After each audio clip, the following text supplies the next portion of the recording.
ইশরাক হোসেনকে ঢাকা দক্ষিণ সিটির মেয়রের দায়িত্ব বুঝিয়ে দেওয়ার দাবিতে টানা সপ্তম দিনের মতো রাজপথে সমর্থকরা। সকাল থেকে রাজধানীর মৎস্য ভবন ও কাকরাইল মোড়ে জড়ো হন হাজারো মানুষ। এতে বন্ধ হয়ে যায় যান চলাচল। স্লোগানে দাবি জানান ইশরাককে দ্রুত শপথ পড়ানোর। এর আগে নগর ভবনেও মিছিল করেন ইশরাক সমর্থকরা। এদিকে ইশরাক হোসেনকে ডিএনসিসির মেয়র হিসেবে শপথ না পড়ানোর নির্দেশনা চেয়ে দায়ের করা রিটের শুনানি শেষে কিছুক্ষণ পর আদেশ দেওয়ার কথা রয়েছে। বিচারপতি মোহাম্মদ আকরাম হোসেন চৌধুরী ও বিচারপতি দেবাশিস রায় চৌধুরীর বেঞ্চ এ আদেশ দেবেন। হাইকোর্টের এ আদেশকে কেন্দ্র করেই নেতাকর্মীরা জড়ো হন মৎস্য ভবন ও হাইকোর্ট এলাকায়। এতে সড়কে যান চলাচলে ব্যাহত হচ্ছে।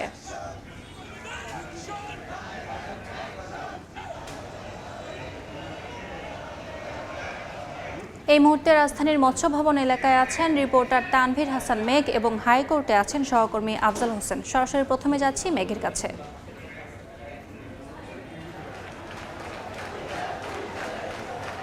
ঢাকা দক্ষিণ সিটি কর্পোরেশনের মেয়র হিসাবে ইশরাক হোসেনকে দায়িত্ব বুঝিয়ে দেওয়ার দাবিতে আজ কিন্তু রাজধানীর যে মৎস্য ভবন রয়েছে সেই মৎস্য ভবনে ইশরাক সমর্থকরা কিন্তু আন্দোলন করছে। সকাল 11টার পর থেকে তারা মূলত এই মৎস্য ভবন এলাকায় আসেন এবং তারপরই কিন্তু এই যে মৎস্য ভবন এলাকাটি রয়েছে সেই পুরো এলাকায় কিন্তু তারা হচ্ছে যে দলে দলে কিন্তু তারা এই যে গোলচত্বর রয়েছেন এই গোলচত্বরে তারা আসতে শুরু করেন এবং মুহুর্মুহুর স্লোগান কিন্তু এখন পর্যন্ত দিচ্ছেন। এবং সেই সঙ্গে কিন্তু তারা প্রথমে এর আগে কিন্তু সকাল 10টার পরপরই কিন্তু নগর ভবন রয়েছে, নগর ভবনে এক অংশ কিন্তু সমর্থকরা কিন্তু প্রথমে তারা যে নগর ভবন রয়েছে সেই নগর ভবনের ভিতর প্রবেশ করেন। তারপর তারা একটি ব্যানার নিয়ে মূলত যে রাজধানীর যে মৎস্য ভবন রয়েছে সেই মৎস্য ভবনে আসার এক পর্যায়ে তারা মূলত যে উত্তর এবং দক্ষিণের মহানগরের যে সকল নেতাকর্মীরা রয়েছেন সেই নেতাকর্মীরা কিন্তু একে একে পুরো মৎস্য ভবন এলাকা অবরোধ করেন এবং অবরোধ করার পরপরই তারা এখানে স্লোগান দিচ্ছেন, নানান স্লোগান তারা মূলত দিচ্ছেন। একটু জানিয়ে রাখতে চাই যে এর আগে 2020 সালের 1 ফেব্রুয়ারি ঢাকা দক্ষিণ সিটি কর্পোরেশনের নির্বাচন হয়। আওয়ামী লীগের প্রার্থী শেখ ফজলুল তাপস মেয়র নির্বাচিত হন। একই বছরে 2 ফেব্রুয়ারি ভোটের ফলের গ্যাজেটের প্রকাশ করে নির্বাচন কমিশন শপথ নিয়ে দায়িত্ব পালন করে আসছিলেন তাপস। ওই নির্বাচনে অনিয়ম ও দুর্নীতির অভিযোগ তুলে ফল বাতিল চেয়ে 2020 সালে 3 মার্চ মামলা করেন ইশরাক। এর পরপরই কিন্তু আমরা দেখছি যে গত 7 দিন ধরে তারা নানান কর্মসূচির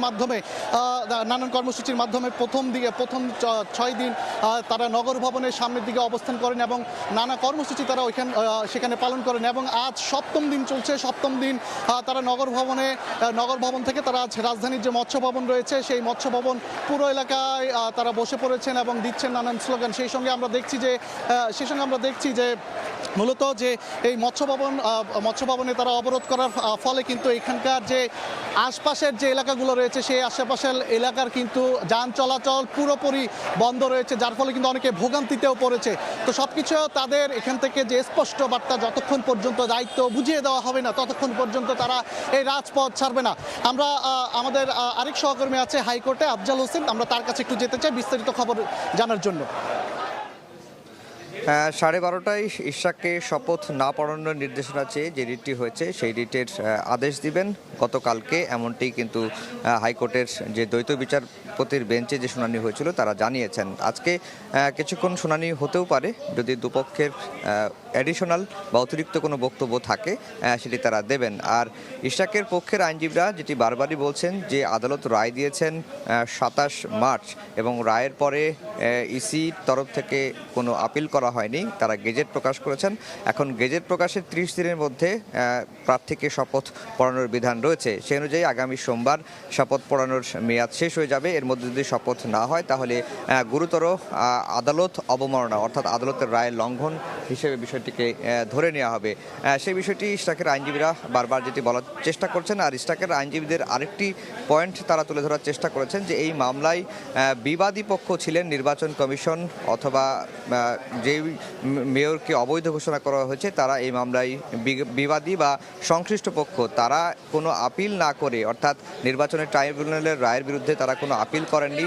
আপিল না করে তৃতীয় একজন পক্ষ যিনি এই মামলায় সংক্ষুব্ধ নন বা মামলার সংশ্লিষ্ট নন তিনি এসে হাইকোর্টে রিট করলেন এবং যেহেতু নির্বাচনের ট্রাইব্যুনাল যে রায় দিয়েছেন সেই রায়ের বিরুদ্ধে আপিল করার একটি ফোরাম এখনও রয়েছে, সেখানে না গিয়ে হাইকোর্টে এসে রিট করেছেন, সেই কারণে এই রিটটি চলতে পারে না। এটি ইশরাকের আইনজীবীদের পক্ষে আদালতে যুক্তিতর্ক উপস্থাপন ছিল। একই সঙ্গে শপথ না পড়ানোর সিদ্ধান্তের ক্ষেত্রে আইনজীবীদের যুক্তি ছিল যে নির্বাচনী ট্রাইব্যুনালের প্রতিটি পদে পদে আইন লঙ্ঘন করা হয়েছে। ইশরাকের যে আর্জি ছিল নির্বাচনী ট্রাইব্যুনালে, সেই আর্জিতে ইশরাক কখনোই নিজেকে মেয়র ঘোষণা চাননি। তিনি চেয়েছিলেন ফলাফল বাতিল চেয়েছিলেন এবং পুনরায় ভোট গ্রহণ চেয়েছিলেন। তারপরেও কিন্তু আদালত নিজে থেকে তাকে মেয়র ঘোষণা করা হয়েছে, এটি অবৈধ হয়েছে এবং মামলার বিভিন্ন ক্ষেত্রে অনিয়ম হয়েছে, এটি কিন্তু তুলে ধরেছেন। সেই কারণে রিটটি করা হয়েছে। যাই হোক, সব দুপক্ষের আইনজীবীদের যুক্তিতর্ক শুনানি শেষ হয়েছে এবং আজকে হয়তো অল্প কিছুক্ষণের মধ্যে এই বিষয়ে আদেশ দিবেন। আদেশ কি দেয় সেটি আমরা তাড়াতাড়ি বা সরাসরি জানাতে পারবো। এই ছিল হাইকোর্ট থেকে আমার কাছে সবশেষ খবর।